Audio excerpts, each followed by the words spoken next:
but they've grown really tired of hearing me say, "Hey, can you keep it down? I'm trying to record." Hey everybody, Pierre Quinn here, and I teach leaders like you how to courageously begin the journey to personal and professional transformation. And in this video, I want to talk to you about how to deal with disappointment. So, let's go. Before we jump deeper into the video, be sure to hit that subscribe button so that you can be one of the first to know whenever I release new content. If I were to ask you to pick one word that describes 2020, some of you might just say disappointment. And I get it, understandably so. 2020 has been crazy. Unemployment is at an all-time high. Some of us have struggled with the experience of trying to teach our kids in a homeschool type of atmosphere. Travel has been severely limited, supplies have been hard to come by, and our world has literally been turned upside down. Yep. For some of us, it's been disappointing. Now, some of us are saying 2020 has been a great year. You've seen more sales this year. You've grown your platform this year. You've expanded your company this year. You've had great breakthroughs with your team this year. For you, 2020 has not been a disappointment at all. If that's the case for you, feel free to throw some of your excitement our way. I get it. In many ways, 2020 has been a disappointment for me too. Now, before I talk to you about how to navigate that disappointment, I want to talk to you about all the things that were canceled for me this year. Okay, maybe not all the things because we don't have time to talk about that list, but I do want to talk about 3 places that I was really looking forward to traveling to this year, but because of COVID, it was canceled. The first place was Anaheim, California. My best friend lives in California, and I was looking forward to a trip to the West Coast. I know some of you say it's the best coast, but since I'm not from there, I can neither confirm or deny that claim. But I was looking forward to hanging out in California, maybe a trip to Disney. I was supposed to speak at a conference in California. And if you're going to California for a conference, is it really work? I don't know, but I was looking forward to talking about that experience and hanging out in California. But I was disappointed when the conference was canceled. Well, it wasn't canceled. It was taken virtual, but I did miss out on a trip to California. The second place I was looking forward to going this year was Denver, Colorado. My trip to Denver, Colorado was coinciding with a friend who was moving his family to Colorado. Now, I was going to Colorado to speak at another conference. I was going to do a half-day session for some emerging leaders in Colorado, but because of COVID, it was canceled. A third place I was really looking forward to going this year, but I didn't go, is the Bahamas. That's right. I was headed to the Bahamas to speak at a leadership conference. Are you getting the theme here? You know, if you watch my channel, that I speak and teach and train on leadership, right? I was headed to the Bahamas to speak at a conference. Now, I know I mentioned California before, but if you're headed to the Bahamas to speak at a conference, can you really call that work? I don't know, but I was looking forward to the experience, but my trip to the Bahamas was canceled.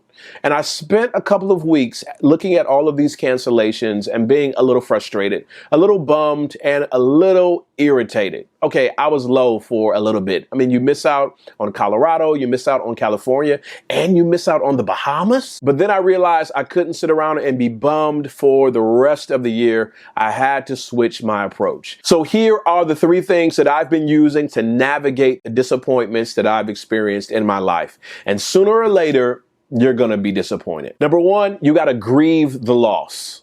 Yep, you have to grieve the loss. Many of us are trying to walk around like things aren't bothering us, but then it starts to simmer just under the surface and then we blow up.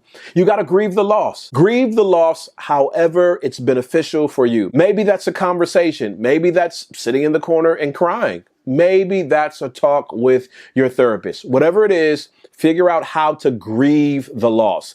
Talk about the disappointment. Cry about it. Be sad about it.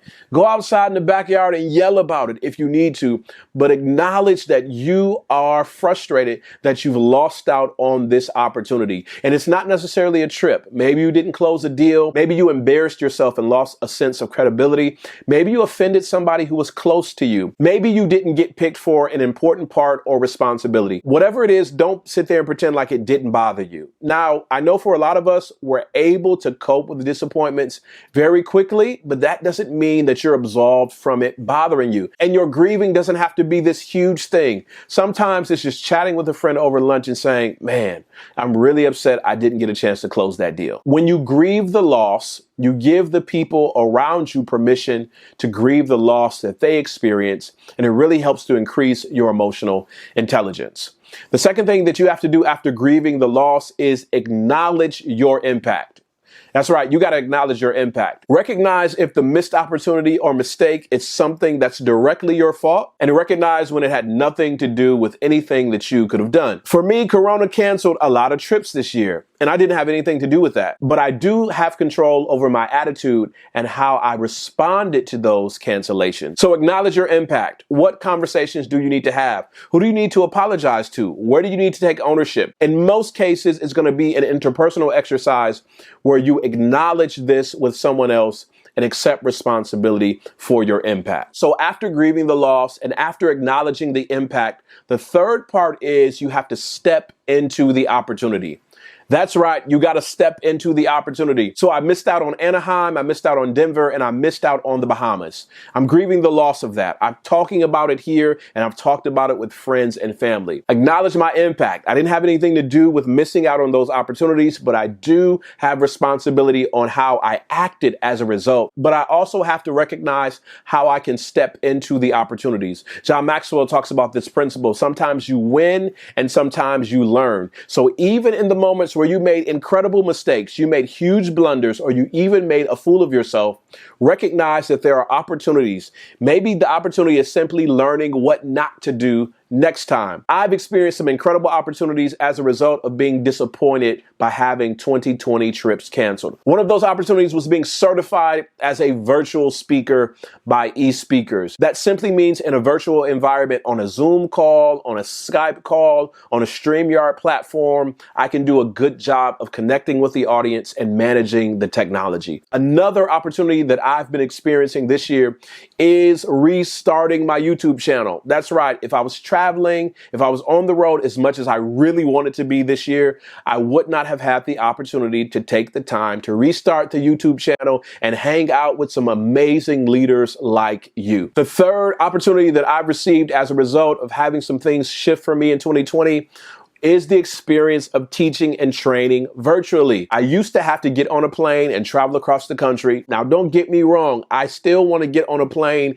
and travel across the country, but sometimes the hustle and bustle of travel takes a little bit out of you. I can now sit here in the comfort of my home, pop on my webcam, speak to an audience of 2,000 or a leadership team of 8, and then turn off the camera and head right upstairs and hang out with my family. Now, I know for some of you that's not a cool thing, but for me, it's a really cool thing. I really enjoy the time that I spend with my family, and they enjoy knowing that I'm working not too far away from them so that I can come and connect with them as often as I need to. But they've grown really tired of hearing me say, hey, can you keep it down? I'm trying to record. Hey, can you keep it down? I'm going on a call. Hey, can you keep it down? I'm in the middle of a session. Hey, can you keep it down? I'm working here. They've grown tired of hearing all of that, but they do enjoy having me home. So 2020 is not over. 2020 is not canceled. 2020 is not done. I would love to hear in the comments how you've made the most of 2020. Even in the midst of a loss or disappointment, how have you leveraged that frustration into an incredible opportunity? Share in the comments so that we can all be inspired by your journey. I want to remind you there's still a lot of 2020 left. Don't let disappointment rob you of an incredible opportunity.